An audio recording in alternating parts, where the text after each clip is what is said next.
Bonjour à tous et bienvenue sur Horizon Domotique. Aujourd'hui on va construire notre première automatisation sur Home Assistant. À la fin de cette vidéo, ma machine à laver va m'informer directement sur mon téléphone qu'un cycle de lavage est terminé. Comme ça je peux étendre mon linge à temps et éviter de devenir célibataire. Au cours de cette vidéo, on va également découvrir Home Assistant puisque c'est la première automatisation qu'on va créer sur cette plateforme. Si c'est la première fois que vous entendez parler d'Home Assistant, je vous conseille grandement la première vidéo d'Horizon Domotique qui va s'afficher maintenant à l'écran ou qui sera en lien dans les commentaires, où j'installe pas à pas Home Assistant avec vous. Ça sera quand même plus facile si vous voulez suivre la vidéo pas à pas avec moi. Alors, pour détecter la fin d'un lavage, j'ai eu deux idées. La première, c'est une détection mécanique avec un petit capteur de vibration qu'on va venir placer sur la machine à laver.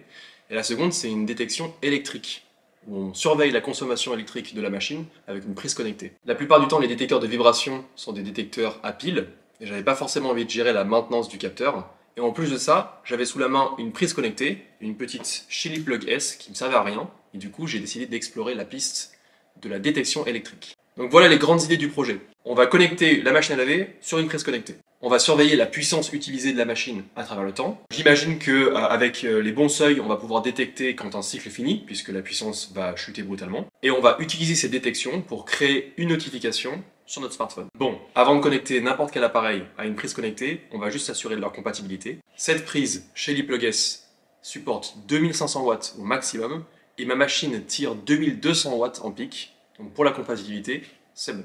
Allez, on va commencer par mettre en service la prise connectée.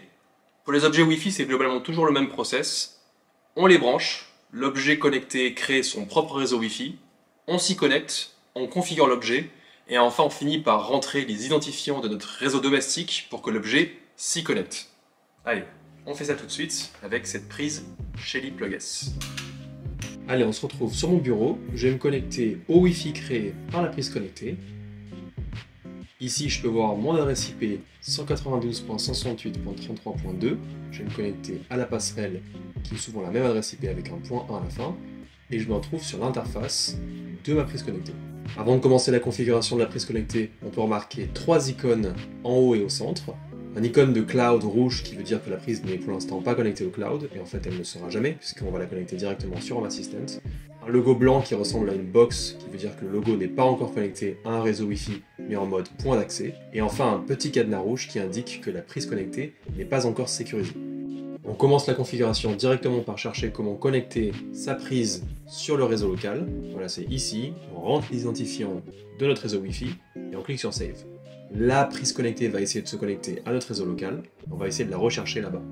Pour rechercher sa prise sur son réseau local, ça va vraiment dépendre de votre installation. Il va falloir vous connecter à votre routeur. Pour moi, ça ressemble à ça.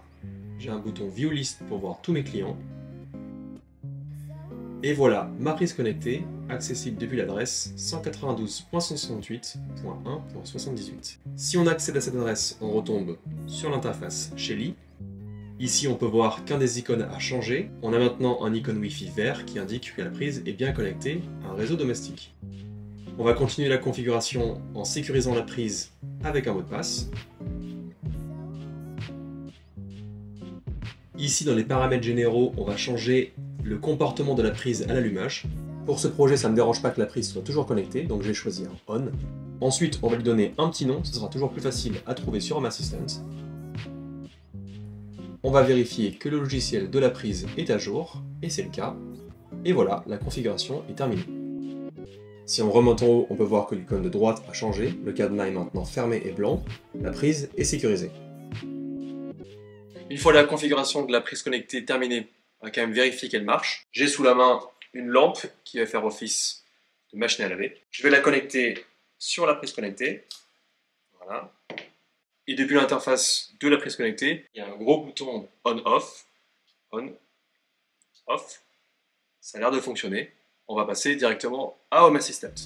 Et nous voici sur Home Assistant, sur notre instance fraîchement installée depuis la dernière vidéo.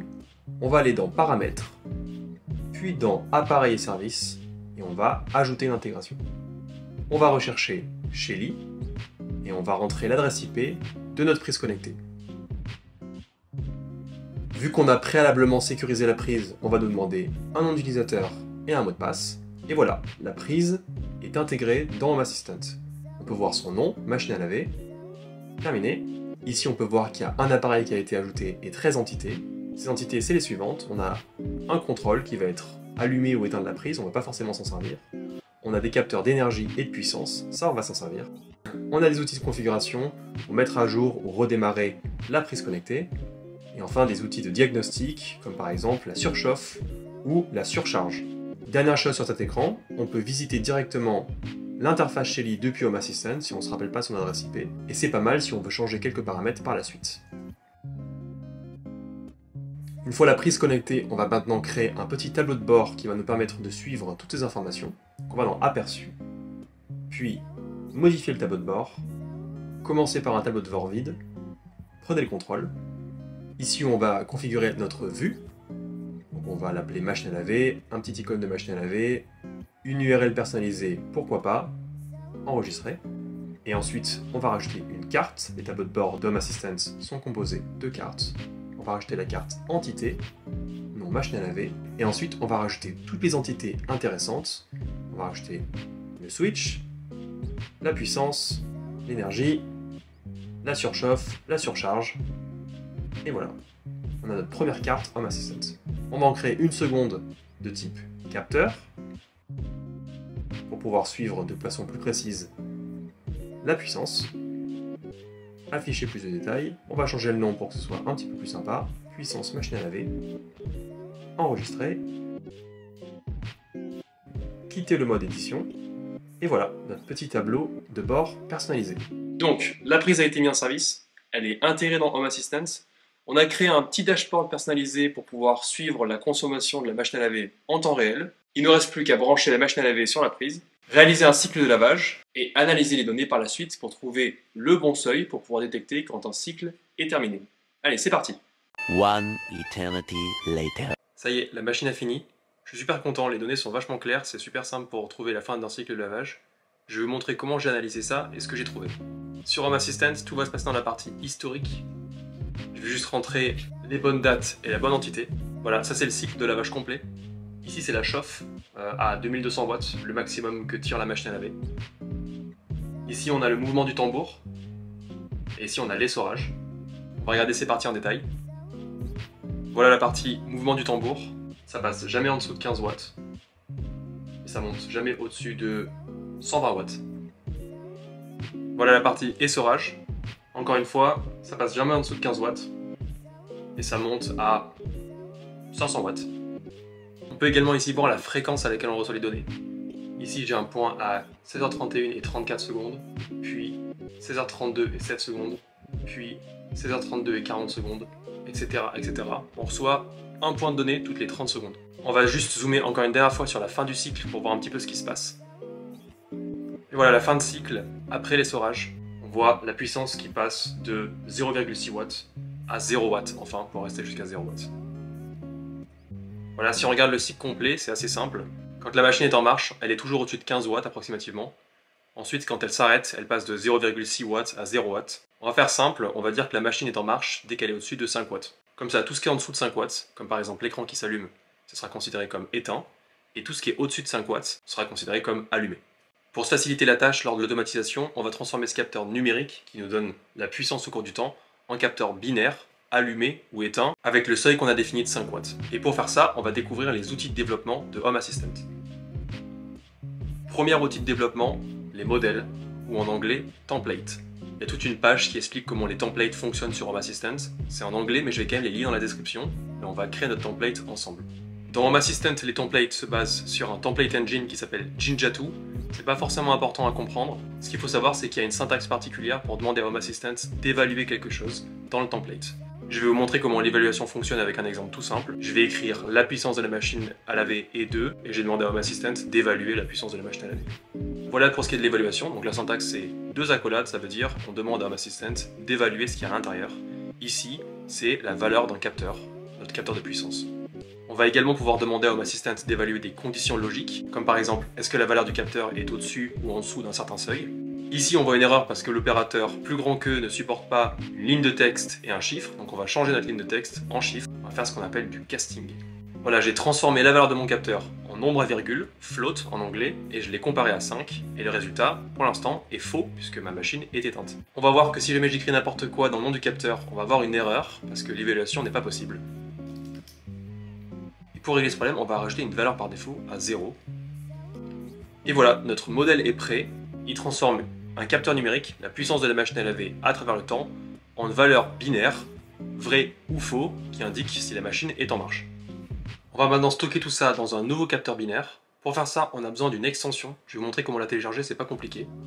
On va dans Paramètres, Module complémentaire, Boutique de modules complémentaires, et on télécharge la donne qui s'appelle File Editor. Moi je l'ai déjà, il se trouve juste ici.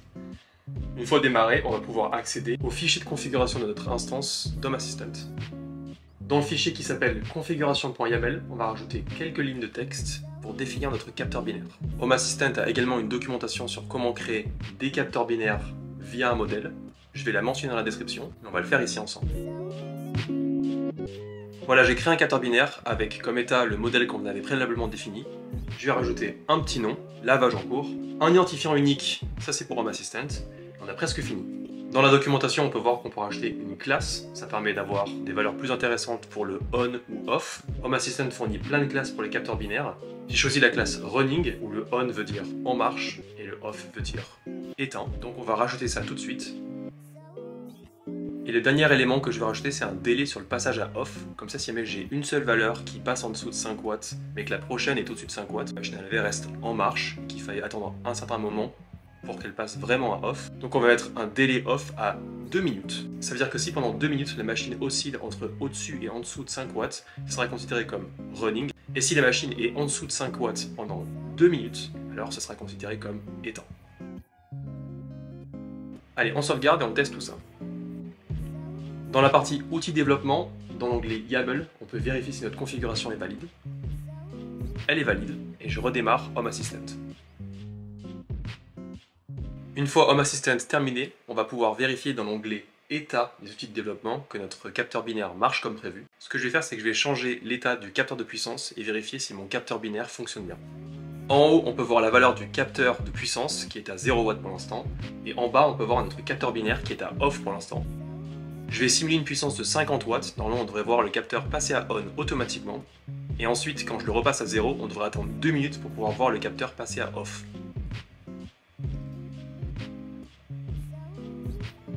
« 50 watts, le capteur est à on.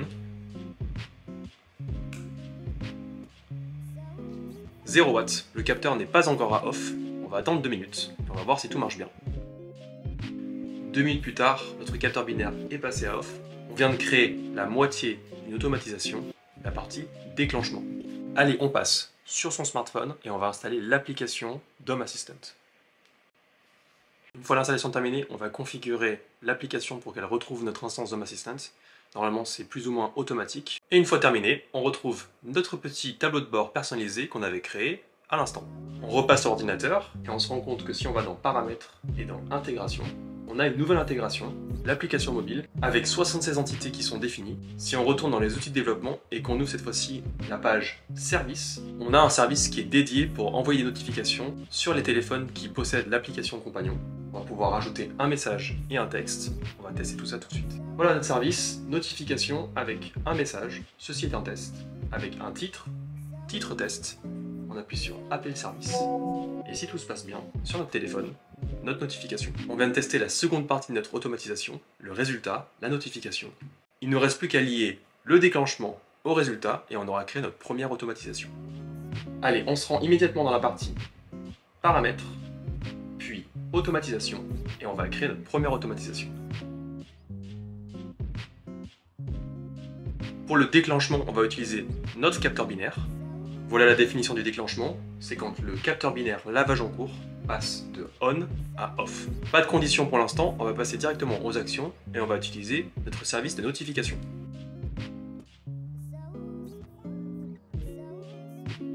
Allez, on sauvegarde tout ça, on va faire un dernier test en utilisant encore une fois les outils de développement.